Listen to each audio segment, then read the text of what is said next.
Assalamualaikum warahmatullahi wabarakatuh.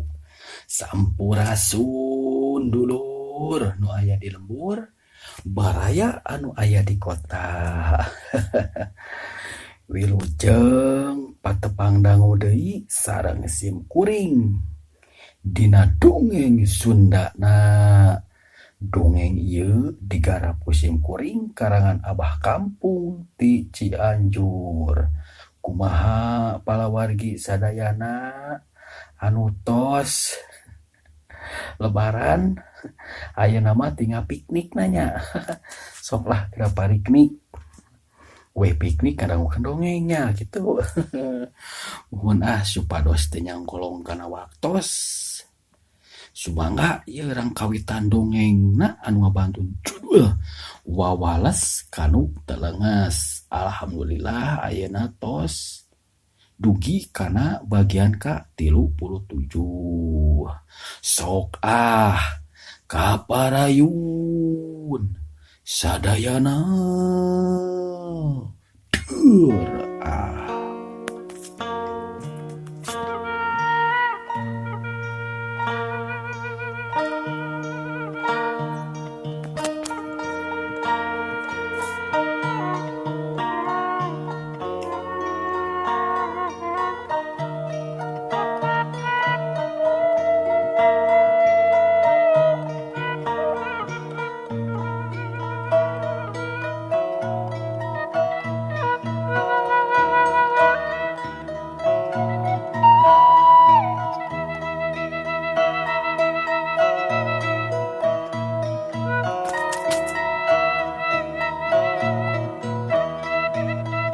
harita si balon ludra nyamperkeun ka Nyi Tioh jeung Kabah Saswi katut Mang Imin anu keur cimpurungkut di tepas imah.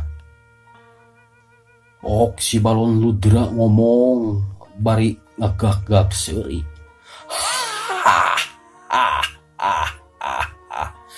Nyai Tioh tingali bebende Nyai anu ngaran si Dirga lain lalaki eta mah Nyai. Ku Kakang dideungel sakali ge langsung kabur.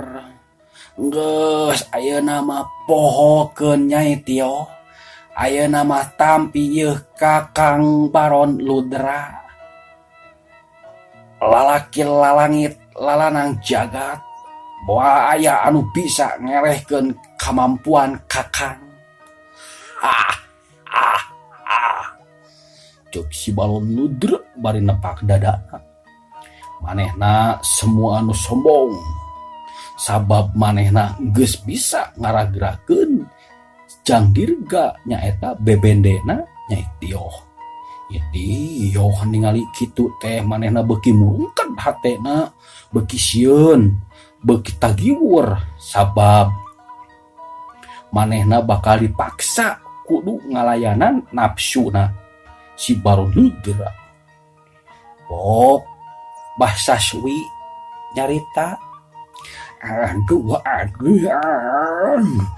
jingkarung kaputra aden aku aden mah milarian deui putra Abah Nyai Tioh dong di kuku mah aden. Cicing sia teh Saswi sia tong wani-wani ngahalangan kahayang aing. Lamun sia henteu hayang kokok-kojor, cicing sia. Ceuk si balon ludra harita teh nyentak Kabah Saswi. Ari anu disentak harita murungkeun tapi nembalan deui. Aduh, Aduh, Raden kasihnya ada nggak usah ada. Lain ulah sia, awas kadekeun Nyai Tio. Ku aing erek dibere kasugegemaan, moal rugi lamun ngilu ka uing oge, erek dibawa ku uing ka lembur uing nyaeta di Gunung Anjun.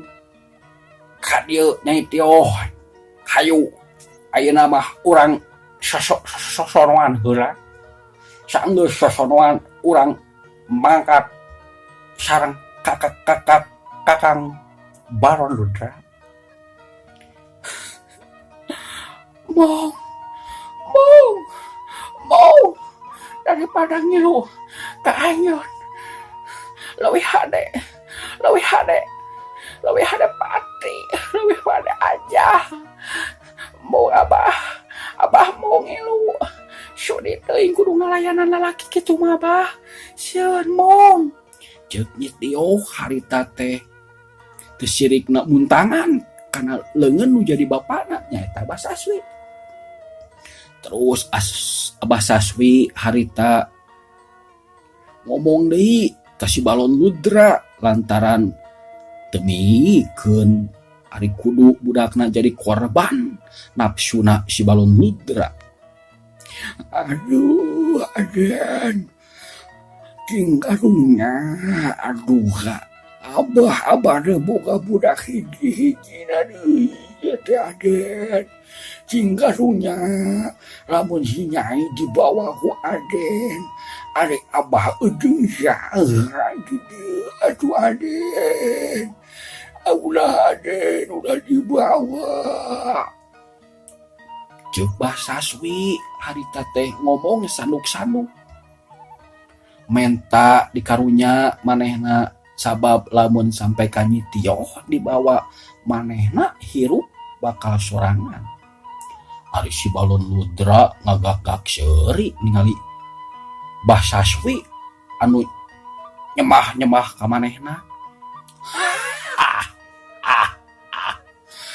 Hag ku aing Saswi si Tio mah dibawa tapi kudu daek ngalayanan uing ayeuna keneh. Lamun mung pasti ku aing dibawa ke Gunung Anjun.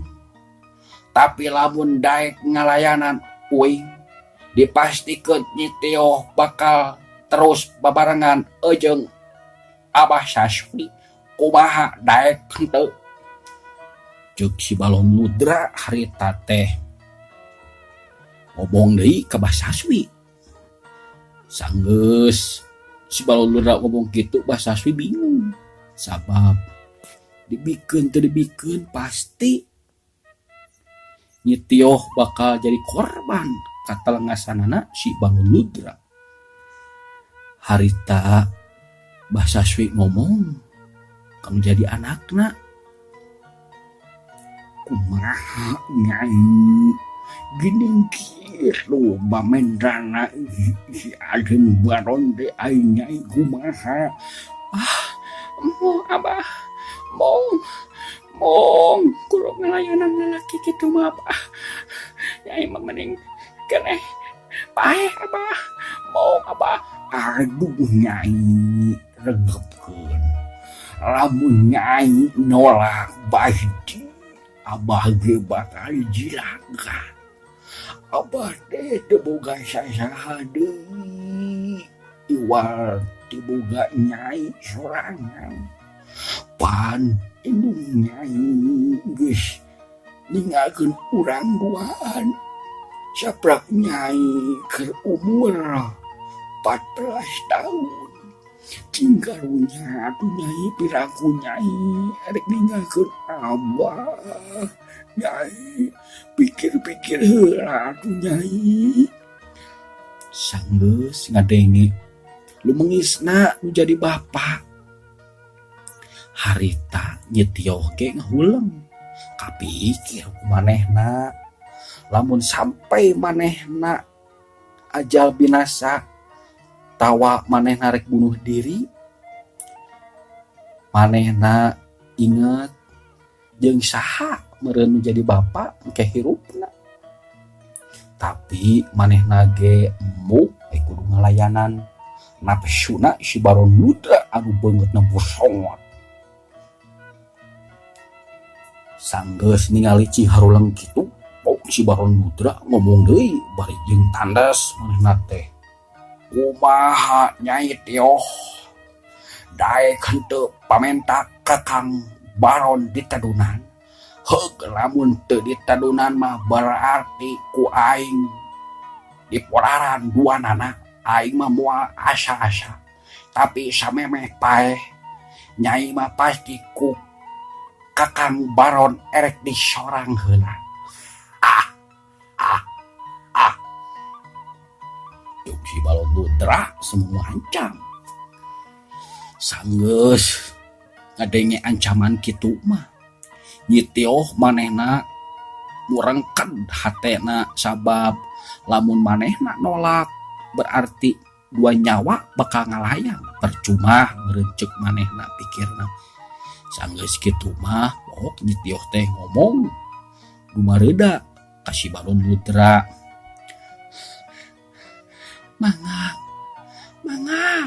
Mangga teh teuing Kakang Baron. Abdi nyerahkeun diri sakujur. Ai keukeuh mah Kakang Baron hayang ka diri abdi, tapi cinta abdi mah keukeuh kanggo Kang Dirga.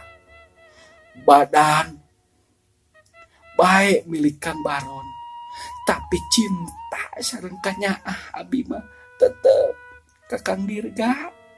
Mangga teh teuing. Aing mah henteu butuh cinta, henteu butuh cinta. Aing mah Tioh nu butuh teh awak anu pepel, awak anu gumlang gitu, anu bodina pokona mah menggoda si Kakang Baron. Eta imitna atuh anu mergoyang-goyang. Teu butuh aing mah kana cinta mah, nu butuh ge awakna Nyai Tioh. Pokona mah Kakang hayang sugema poe ieu. Cuk si Baron Ludra harita teh manehna mah da lalaki anu resep ngarucah kahormatan awewe. Teu butuh ku cinta, teu butuh ku satia, nu butuh nu dibutuhkeun ku maneh mah saukur nafsu birahi hungkul. Sanggeus kitu mah si Baron Ludra harita teh ngagusur Nyi Tioh anu pupurengkedan dibawa asup ka jero imah. Pok si Baron Ludra ngomong ka Bah Saswi katut ka Mang Imin. Saswi, siapa ngajedog di luar ojong si Mang Imin. Aing erek sosonoan heula ojong si Nyai Tioh. Hayu Nyai, hayu ulah hararese. Kakang geus teu kuat yeuh. Hoyong nyorang.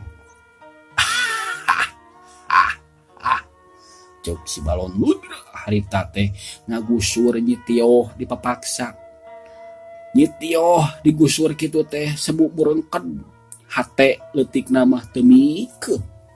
Manehna digadabah kahormatana ku lalaki anu teu dicinta. Tapi apalah daya, nasib manehna anu kudu meureunana disorang ku hiji lalaki anu bejad. Kalakuanana nyaeta si Baron Ludra. Bah Saswi nu jadi bapa ningali anakna dibawa ka jero imah geus teu kabayang kumanehna. Naon nu bakal karandapan di jero imah antara si Baron Ludra jeung nu jadi anakna nyaeta Nyi Tioh. Teu karasa Bah Saswi ngecelakeun cai panon anu merebeuit mapai pipina. Bari pok ngomong semu dumareda ka Mang Imin harita teh. Aduh, nasib ai jelema ulah bisa jang ini. Aduh, tiga bayang abah mah budak anu diurus dileleuti, anu dipikanya dileleuti.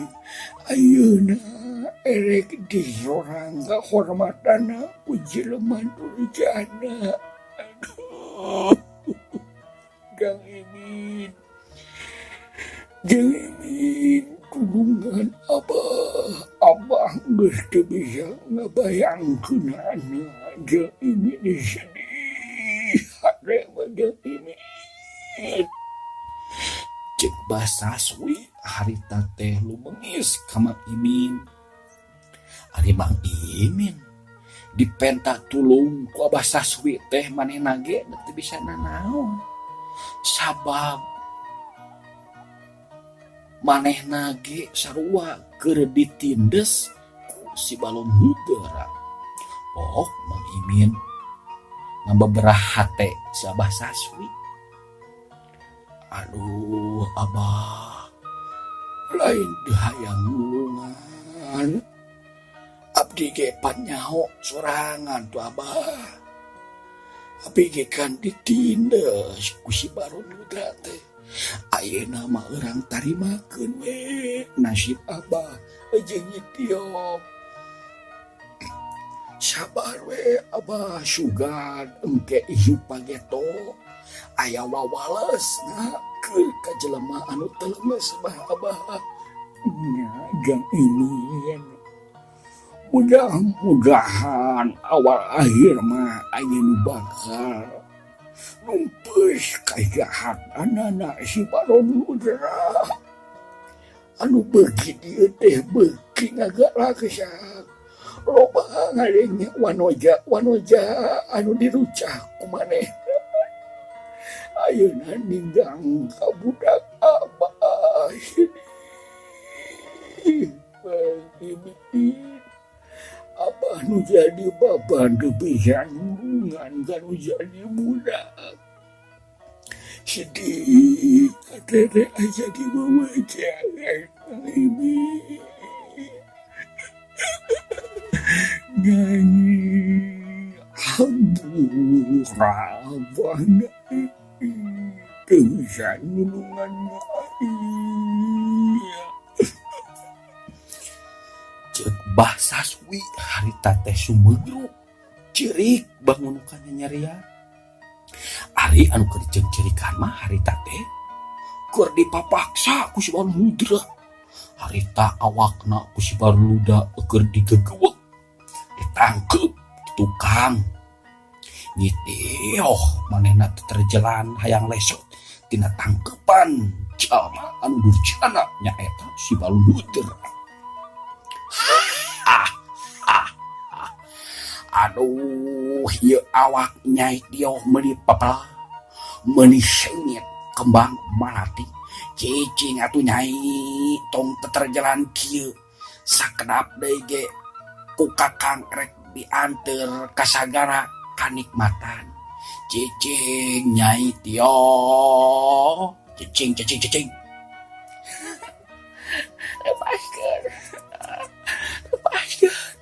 Lepaskeun. Mung, Abah, tolong, Abah.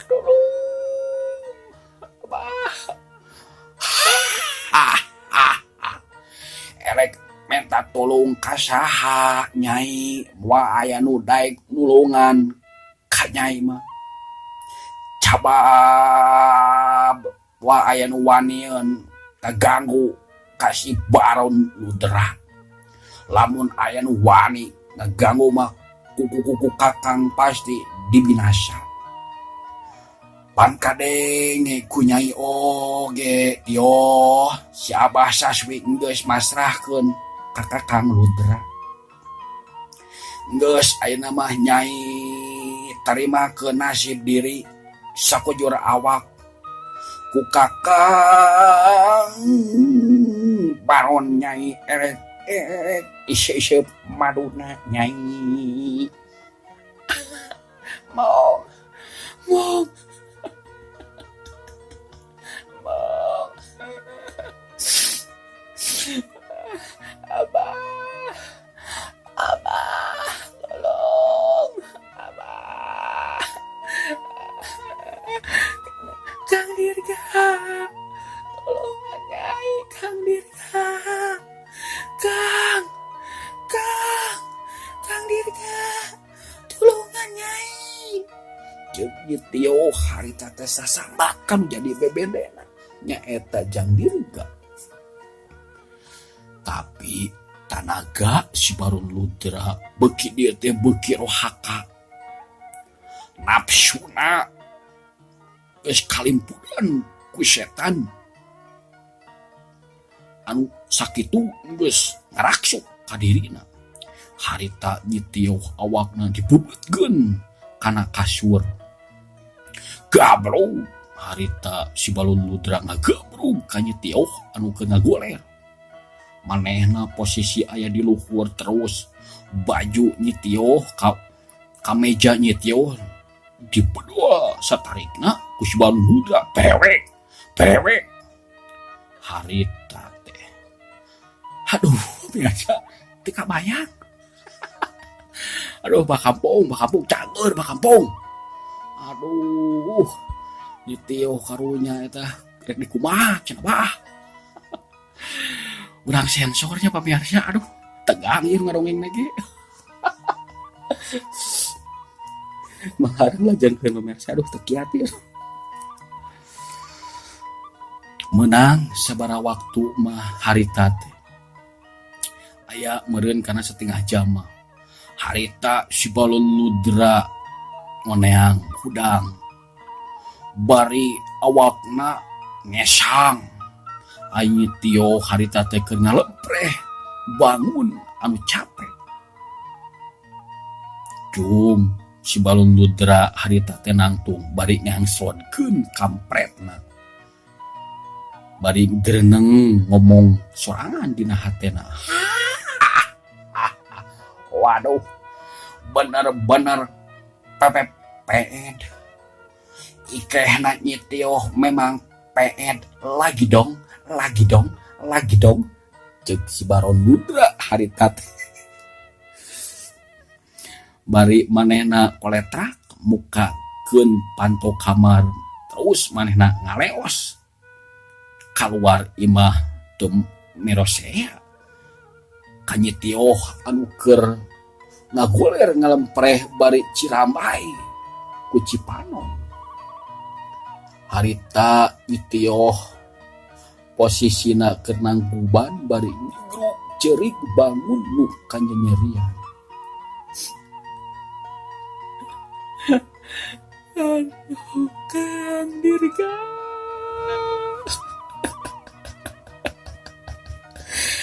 Abi tetes lain parawane Kang.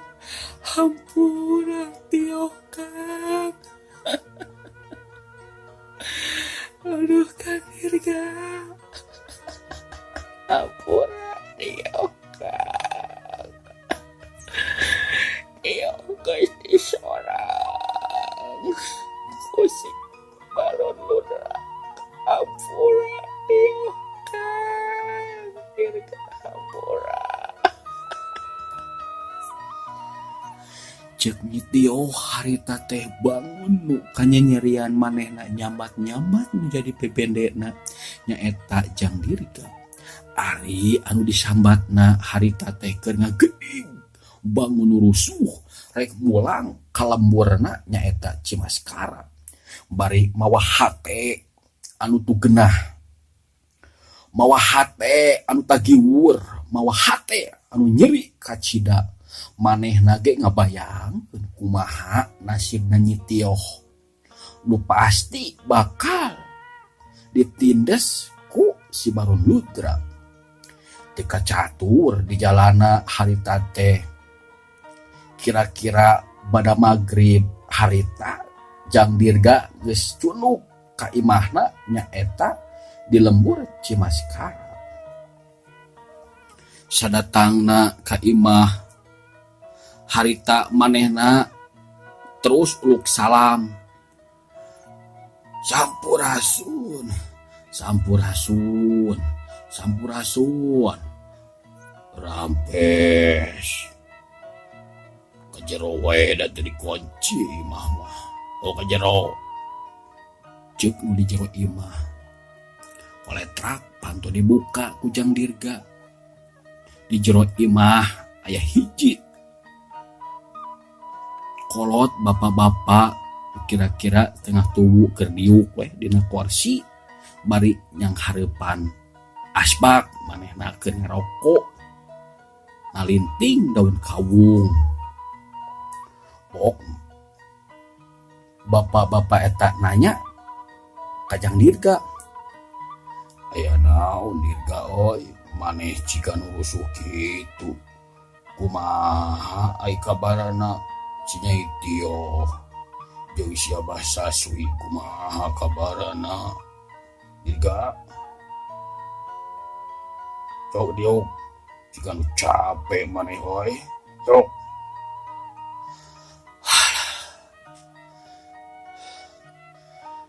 Bahaya bah, bahaya bah, bahaya. Bahaya kunaon maneh teu datang-datang yo bahaya weh. Nyitio bah, nyitio. Tadi kalembur kokoncong aya si Baron Ludra bah. Si Baron Ludra memaksa ka Nyitio manehna miharep ka cinta Nyitio. Padahal mah Nyitio teh pan geus ditanyaan ku Dirga bah. Emang saha gitu si Baron Ludra teh. Cing bener sia teh nyarita teh Dirga oi nu lain ka kolot sia mah.